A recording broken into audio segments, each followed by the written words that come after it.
આવતી સાલ વડોદરાની ધરતી ઉપર આત્મીય અમૃત મહોત્સવ ઉજવાય. 1 વર્ષ સુધી એવો દ્રઢ સંકલ્પ કરજો.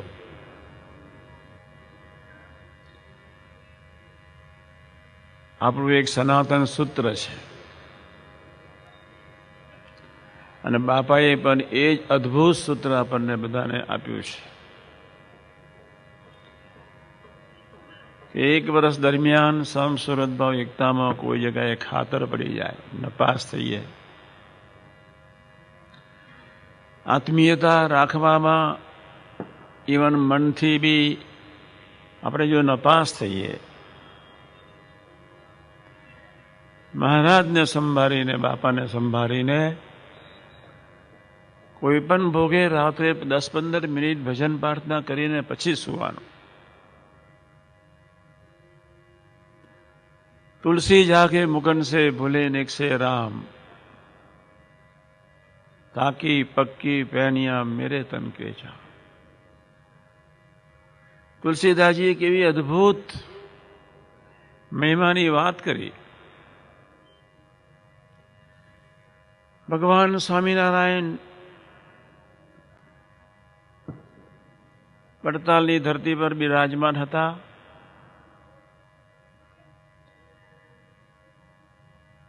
જોબન પગે 2 હાથ જોડીને પ્રભુને પ્રાર્થના કરતા હતા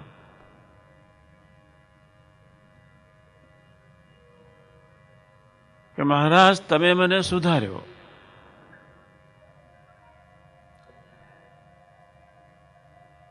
તમે મારા આત્મા ઉપર કૃપા કરી. અને મારો કાકો મને બારવટિયાની જે વિદ્યા ભણાવેલી અને સાથે ને સાથે રાખતો હતો,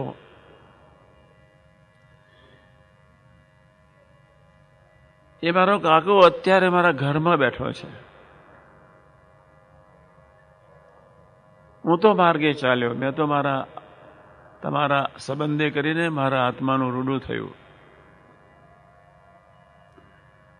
પણ મારા કાકાના આત્માનું શું થશે આ ચિંતામાં હું નિરંતર સમય પસાર કરું છું. પણ આજ મારો કાકો મારા ઘરમાં જમી રહ્યો છે, તો આપ જરૂરથી પધારો, દર્શન દો. જમવા બેઠા છે અંદર, ખાલી તમારા દર્શન થઈ જશે તો બી એના આત્માનું ખૂબ રૂડું થશે. ભગવાન સ્વામિનારાયણ નડિયાદની ધરતી પર જોબનને કે શાંતિથી કરીશું, ઉતાવળ ન કરીશ. અને જોબનના તારને લઈને, આગ્રહને લઈને ભગવાન સ્વામી કે ચાલ હું આવું છું. ભગવાન સ્વામિનારાયણની ઘોડી જ્યાં જોબન પગીના બારણાની બહાર જ્યાં ઊભી રહી, અંદર ત્રીજી જ પરસાળમાં રસોડામાં એના કાકા ભોજન લઈ રહ્યા હતા. એના કાકાએ જોયું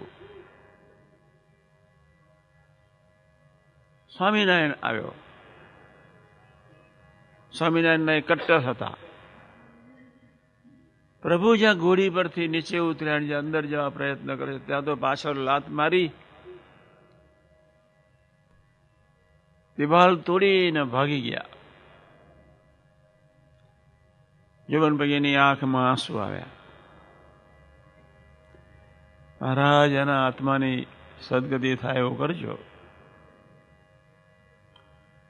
કે જોબન, તું ચિંતા ના કરીશ,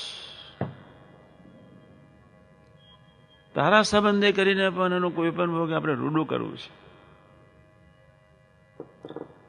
2 હાથ જોડીને રડતે હૃદય ફરી જોબને પ્રભુને પ્રાર્થના કરી, મહારાજ, એ તો તમારા યોગમાં જ આવવા માંગતા નથી. અને મારા કાકાએ મને નાનોથી મોટો કરી અને મારા જીવનનું ધ્યાન રાખેલું. પછી એમની લતે હું બારવટીયો થયો, પણ તમે તમારા સંબંધે કે હું તો સુખ્યો થયો, પણ એના આત્માની ચિંતામાં હું છું. ત્યારે ભગવાન સ્વામિનારાયણ હસતા હસતા એટલું જ કહે છે, ભલે તારા કાકાના દર્શન ન થયા, કાકાને દર્શન ન થયા, હવે એ દેહ છોડશે, ત્રયોદશીમાં બોલાવશે. બન્યું બી એવું 6 મહિના પછી એ જોબનના કાકાનો આત્મા દેહ છોડે છે. ત્રયોદશીનો ઉત્સવ માન્યો, ભગવાન સ્વામિનારાયણને પરમહંસો પહોંચ્યા. ભગવાન સ્વામિનારાયણે જોબનના 2 હાથની પ્રાર્થના, હૃદયના ઊંડાણની પ્રાર્થના જોઈને કહ્યું, જોબન, તારા કાકાએ તો દર્શન ન દીધા, અને તારી ભક્તિના ફળ સ્વરૂપે અમે આજે સંકલ્પ કરીએ છીએ, એવા એક સરસ બ્રાહ્મણ ઘરમાં જન્મ આપીશું. અને 5-7 વર્ષની ઉંમરના જ્યારે તારા કાકા એ દેહમાં, એ આત્મા જ્યારે કિલ્લોલ કરતો છે, ત્યારે તારા કાકાના એ યુવાનમાં, એ દીકરામાં જ્યાં હશે ત્યાં હું દર્શન કરાવીશ, પણ સારે ઘરે જન્મ આપીશ. એનું ખૂબ રૂડું કરવું છે. જોબન પૈકીની આંખમાં હર્ષના આંસુ આવી ગયા. હું આ વાત એટલા માટે કરું છું, ઘણા પ્રકારના રોગ છે, આપણને ખબર છે, અને સૌથી ભયંકર ખતરનાક રોગ છે જન્મ અને મરણ. વર્ષો પહેલા પંચમ જ્યોર્જ, જેને 182 દેશમાં રાજ કરેલું, લંડનની ધરતી પરથી હું માન્ચેસ્ટર તરફ જતો હતો ગાડીમાં, મારે પંચમ જ્યોર્જનું કુટુંબ એ પુસ્તક હાથમાં આવ્યું. 187 દેશ પર રાજ કરનાર પંચમ જ્યોર્જ, પણ પોતાના આત્માનું એ રૂડું ન કરી શક્યા.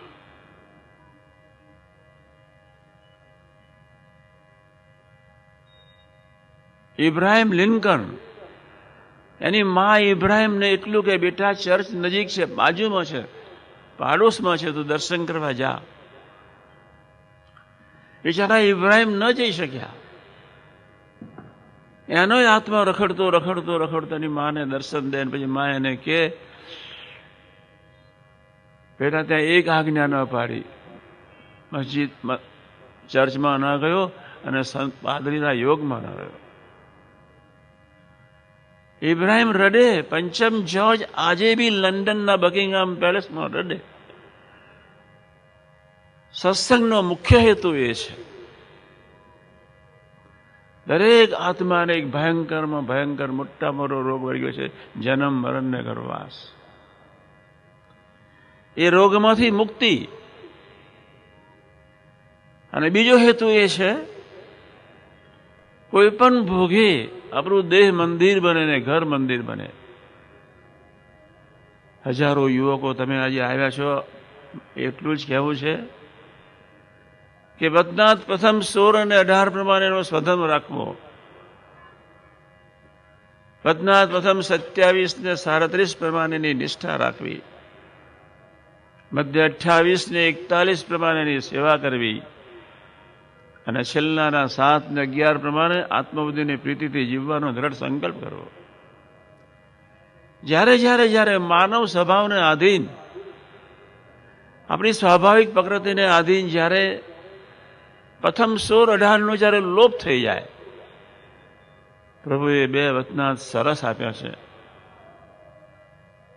યુવાનોને ખાસ ખાસ અંતરની એક પ્રાર્થના સહિત આજે આ ધરતી પર તમે આવ્યા છો, ત્યારે પ્રથમ 18માં પ્રભુએ કહ્યું કે જેની 5 જ્ઞાનેન્દ્રિયો પોઝિટિવ, એ સદા સુખી. આજે આપણે એક નિયમ લઈને જવાનું છે. આજ્ઞાન જીભથી જ્યારે નપાસ થઈએ, દરરોજ રાત્રે 10 મિનિટ 15 મિનિટ ભજન પ્રાર્થના કરી અને પછી સુવા જવાનું છે.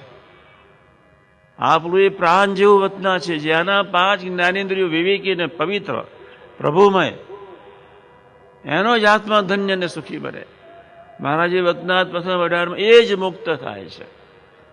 અને પ્રથમ 16ના વતનાથમાં પ્રભુએ કહ્યું, જાને અજાને ભૂલે ચૂકે કોઈના વિશે ભાવફેર થઈ જાય, અરુચિ અભાવ આવી જાય, તે દિવસે પણ આપણે બધા રાત્રે ભજન પ્રાર્થના કરીને સુઈ